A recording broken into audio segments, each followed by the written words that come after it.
જિલ્લા કલેક્ટર શ્રી અમિત પ્રકાશ યાદવની અધ્યક્ષતામાં નડિયાદ ખાતે રોડ સેફટી મીટિંગ યોજાઈ। રોડ અકસ્માતમાં ઈજાગ્રસ્તોને હોસ્પિટલ લઈ જનાર નાગરિકોનું ગુડ સમરિટન એવોર્ડ દ્વારા સન્માન કરાયું। જિલ્લા કલેક્ટર શ્રી અમિત પ્રકાશ યાદવની અધ્યક્ષતામાં કલેક્ટર કચેરી નડિયાદ ખાતે રોડ સેફટીની મીટિંગ યોજાઈ, જેમાં નેશનલ હાઈવે પર સર્વિસ રોડની કામગીરી, બ્લેક સ્પોટ પર કામગીરી દ્વારા અકસ્માત નિવારણ, ટ્રાફિક નિયમન, રોડ સાઇડ રાહદારી માર્ગ નિર્માણ, સરળ એમ્બ્યુલન્સ ટ્રાન્સપોર્ટેશન કરવા સહિતની રોડ સેફટી કામગીરી પર સમીક્ષા કરી જિલ્લામાં અકસ્માત અટકાવ ઉપયોગ માટે માર્ગદર્શક સૂચનો આપવામાં આવ્યા હતા। સાથે જ ફાગણી પૂનમના અર્થે ડાકોર જનાર શ્રદ્ધાળુને રોડ રસ્તા પર કોઈ સમસ્યાઓ ના ઊભી થાય તે માટે આવશ્યક તકેદારી રાખવાનું પણ કલેક્ટર શ્રીએ સૂચન કર્યું હતું।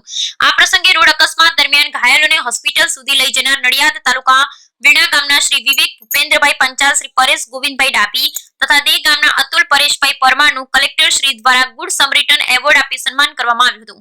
આ બેઠકમાં જિલ્લા વિકાસ અધિકારી Jayant Kishore, municipal commissioner Shri G H Solanki, નિવાસી અધિક collector Shri G B Desai, additional collector Shri Sangeeta Raiyani, RTO police શિક્ષણ, આરએનબી સ્ટેટ અને પંચાયત એસટી વિભાગના અધિકારીઓ, નેશનલ હાઈવે અને દાંડી માર્ગના પ્રતિનિધિઓ ઉપસ્થિત રહ્યા હતા।